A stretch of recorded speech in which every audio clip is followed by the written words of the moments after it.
j'étais présente en Côte d'Ivoire quand les élections se sont passées. J'aimerais seulement intervenir sur les propos de Soro Guillaume.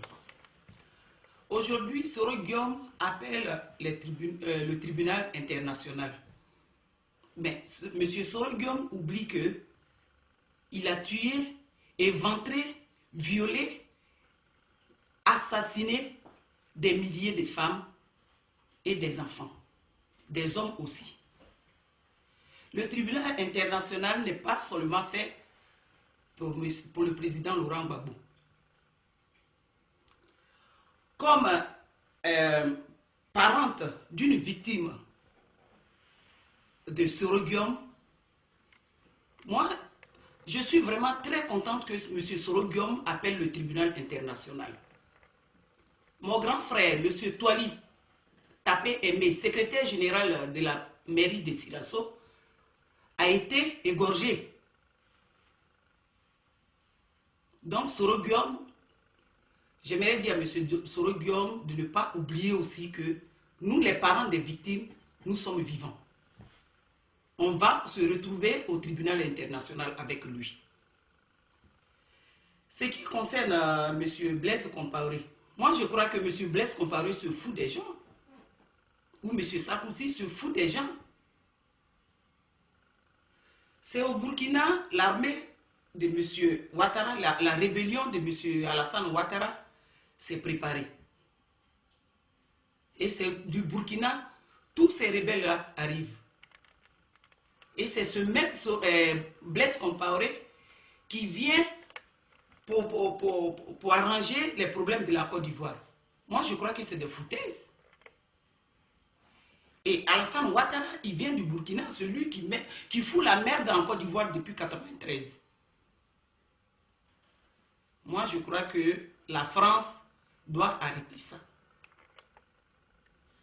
Il faut qu'ils arrêtent ça. Aujourd'hui où nous sommes, nous ne sommes plus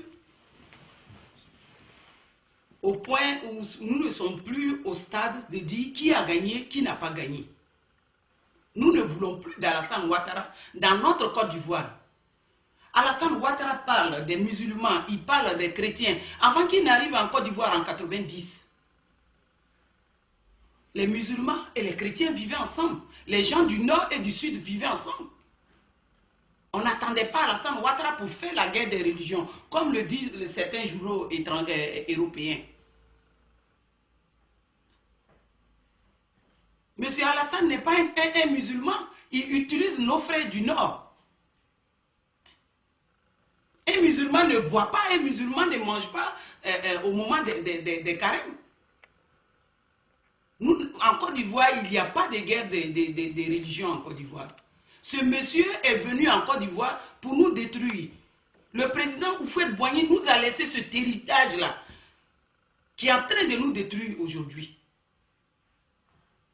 Nous les Ivoiriens, nous disons non. Nous les femmes ivoiriennes, s'il faut que les femmes prennent les fusils, on doit le faire.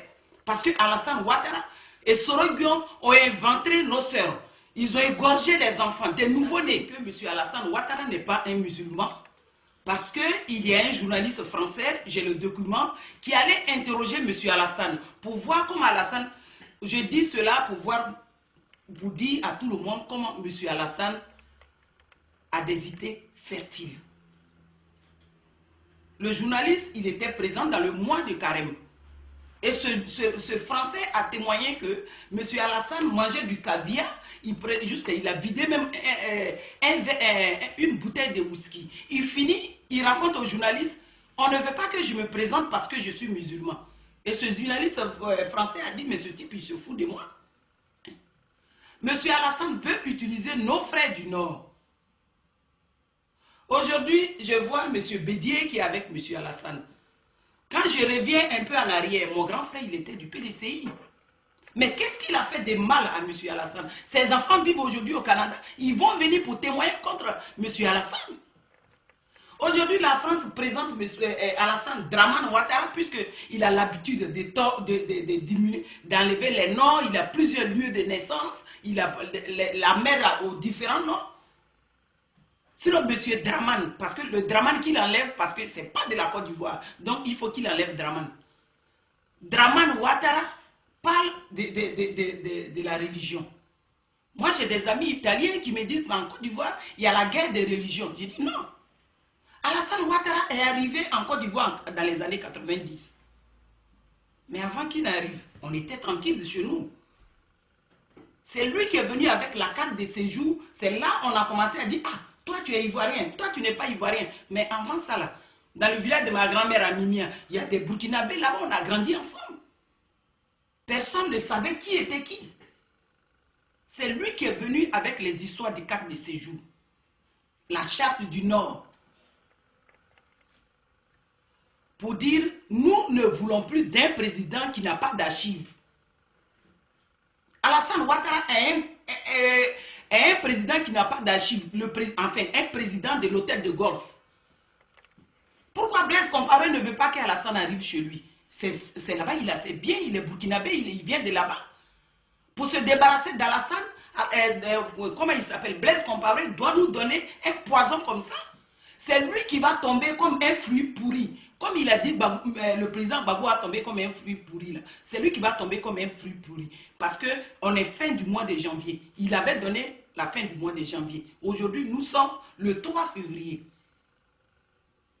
Donc, Alassane Ouattara, tu vas tomber comme du fruit pourri. Parce que nous, les Ivoiriens, on est fatigués de tes mensonges, on est fatigués de tout ce que tu nous crées comme problème.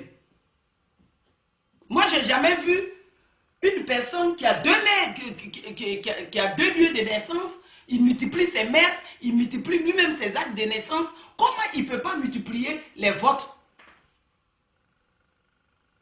Il peut tout multiplier. Un président qui ment, on ne sait même pas qui il est.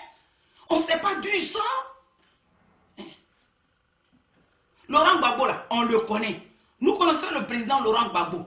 Depuis l'âge de 24 ans, il a commencé à faire les prisons. On sait qui est Laurent Gbagbo, on sait où il est né, avec qui il allait à l'école, on connaît ses promotionnels. Alassane Ouattara, nous ne connaissons pas tes promotionnels. Tu es un président, on ne sait pas d'où tu viens. On ne sait même pas d'où tu sors. En 90, là, déjà, nous, on était grands, tu es arrivé, on ne te connaît pas. Il faut retourner au Burkina Faso. Si tu es si brave là, le Burkina Faso a besoin de toi. La Côte d'Ivoire n'a pas besoin de toi. Et rentre chez toi. Il faut rentrer chez toi. Mais ce type-là pense qu'en Côte d'Ivoire, il n'y a pas d'intellectuels qui peuvent gouverner ce pays. On n'a pas d'économistes. On a des économistes en Côte d'Ivoire. Il est venu, il a donné 90 jours. Dans les années 90. Il n'a rien foutu. Et c'est un monsieur sans loi. C'est un monsieur sans loi. Le président Bédié devait savoir ça. Il a fait goûter un peu de son eau au président Bédié. Depuis 93, ce Burkinabé est en train de nous fatiguer. Qu'il rentre chez lui. Si le président Sarkozy pense que ce monsieur est brave, qu'il l'emmène en France. Qu'il l'emmène en France. On n'a plus besoin de lui en Côte d'Ivoire. Il ne sera jamais président. S'il n'est pas né d'une femme, il va prendre la Côte d'Ivoire. Mais s'il est né d'une femme là, il ne peut pas être le président de la Côte d'Ivoire. Il a éventré des femmes. Il a égorgé des nouveau-nés. Qu'il aille se faire voir ailleurs. C'est un président sans archives. On n'a pas besoin de lui. On ne veut même pas d'un président même que la première dame est une je ne sais qui. Voilà. La Côte d'Ivoire aux Ivoiriens. Point.